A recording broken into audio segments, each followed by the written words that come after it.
மாண்புமிகு சிறுபான்மையினர் நலத்துறை அமைச்சர் அவர்கள்.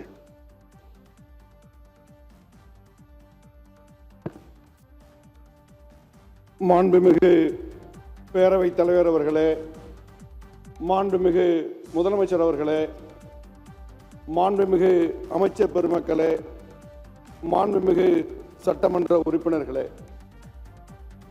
இன்றைய தினம் நம்முடைய தமிழ்நாடு அரசு இரண்டு முக்கிய பிரச்சனைகளிலே அரசின் சார்பிலே தனி தீர்மானத்தை இங்கே முன்மொழிந்திருக்கிறார்கள். அந்த இரண்டு தீர்மானங்களையும் நான் சார்ந்திருக்கக்கூடிய இந்திய யூனியன் முஸ்லிம் லீக்கின் சார்பிலே வரவேற்றுக் கொள்கிறேன். மாண்புமிகு தமிழ்நாடு முதலமைச்சர் அவர்களால் சிறுபான்மையினர் நலத்துறை அமைச்சராக பொறுப்பேற்று கடந்த 75 நாட்களாக பணியாற்றி கொண்டிருக்கக்கூடிய நான் சிறுபான்மை சமுதாயத்தினுடைய கோரிக்கைகளை மனுக்களாக நூற்றுக்கணக்கிலே பெற்றுக்கொண்டிருக்கிறேன். அதன் அடிப்படையிலே சிறுபான்மை சமுதாயத்தினுடைய குரல்களாக அவர்கள் கூறியதையெல்லாம் சுருக்கமாக இந்த அவையிலே எடுத்து வைக்க வேண்டிய கடமை எனக்கு இருக்கிறது.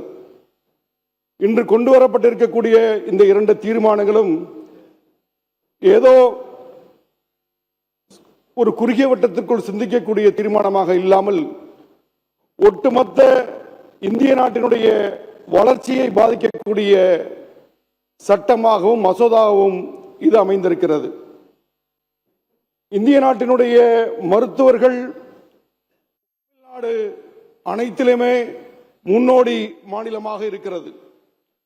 தந்தை பெரியார், பேரறிஞர் அண்ணா, கண்ணியமிகு காயிதே மில்லத் போன்ற தலைவர்கள் எல்லாம் இந்த நாட்டு மக்கள் எல்லா வகையிலும் சிறந்து விளங்க வேண்டும், கல்வியிலே மேம்பட வேண்டும் என்ற கனவுகளை எல்லாம் விதைத்ததின் அடிப்படையிலே கடந்த 60 ஆண்டு கால ஆட்சிகளிலே பல்வேறு நலத்திட்டங்கள், கல்வி உதவித்தொகைகள் தொடர்ச்சியாக பயனால்தான் உயர்கல்வியிலே 50% அதிகமானவர்கள் படிக்கக்கூடிய மாநிலமாக இந்த மாநிலம் திகழ்கிறது.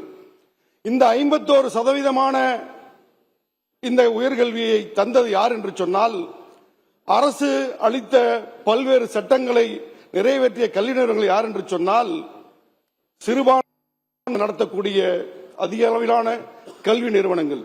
இங்கே அமர்ந்திருக்கக்கூடிய பேரவைத் தலைவர் அவர்களும் சரி, மாண்புமிகு முதலமைச்சர் அவர்களும் சரி, எதிர்க்கட்சி தலைவர் அவர்களும் சரி, நானும் சரி, அதே போல முன்னாள் அமைச்சர் KN நேரு போன்றவர்கள் எல்லாம் சிறுபான்மை நடத்தக்கூடிய கல்வி நிறுவனங்களை படித்து வந்தவர்கள். அப்படி நடத்தக்கூடிய அந்த கல்வி நிறுவனத்திலே இருக்கக்கூடிய ஒரு சிறு அலுவலர் செய்யக்கூடிய தவறுகளினால் கூட நூற்றாண்டுகள் நடத்தக்கூடிய இந்த கல்வி நிறுவனங்களுடைய எதிர்காலம் கேள்விக்குறியாக்கப்படும் என்று சொன்னால் அந்த சட்டத்தை நாம் என்னவென்று சொல்வது? அதே போல நாட்டினுடைய பாதுகாப்பு உறுதி செய்யப்பட வேண்டும், வெளிநாடுகளிலிருந்து வரக்கூடிய அந்த நிதிகள் கண்காணிக்கப்பட வேண்டும் என்பதையெல்லாம் யாருக்கு மாற்று கருத்து இல்லை.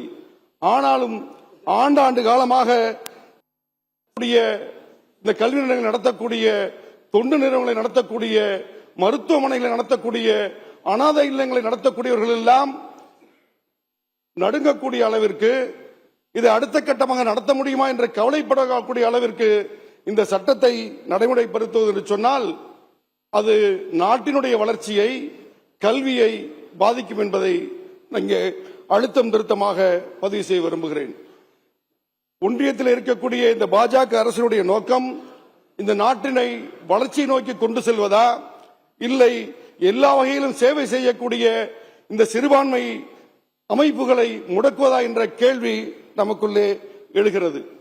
அது மாத்திரமல்லாமல் இது போன்ற ஒரு முக்கியமான சட்டங்களை அமலுக்கு கொண்டு வரும்போது பாராளுமன்றத்தில் தாக்கல் செய்யப்படுவதற்கு முன்பு மாநில அரசுகளுடைய கருத்துக்களை கேட்டிருக்க வேண்டும், தொண்டு செய்யக்கூடிய நிறுவனங்களுடைய கருத்துக்களை கேட்டிருக்க வேண்டும். பேரவையின் அனுமதியுடன் அலுவல் நேரம் நீட்டிக்கப்படுகிறது.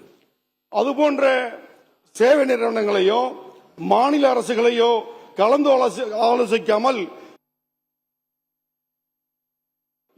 நோக்கத்தை கேள்விக்குறியாகிறது.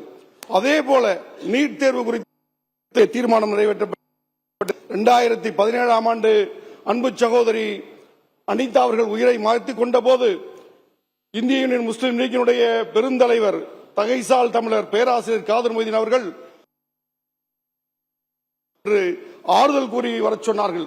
அதிலிருந்து தொடர்ச்சியாக அனைத்து மாணவ அமைப்புகளுடன் சேர்ந்து நாமும் அந்த நீட் தேர்வு முற்றிலும் விலக்கிக் கொள்ளப்பட வேண்டும் என்பதை வலியுறுத்தி வந்து கொண்டிருக்கிறோம். ஏனென்று சொன்னால் கிராமப்புறக்கூடிய மக்கள், தமிழ் வழியிலே கல்வி படித்தவர்கள், ஏழை மாணவர்களுக்கு எட்டா கனியாக இருக்கக்கூடிய இந்த நீட் தேர்வு முற்றிலும் விலக்கிக் கொள்ளப்பட வேண்டும். FCRA இந்த திருத்த மசோதாவும் திரும்ப பெற வேண்டும் என்பதை நான் சார்ந்திருக்கக்கூடிய இந்திய யூனியன் முஸ்லிம் லீக்கின் சார்பிலே வலியுறுத்தி அமைகிறேன். நன்றி, வணக்கம், வாழ்த்துக்கள்.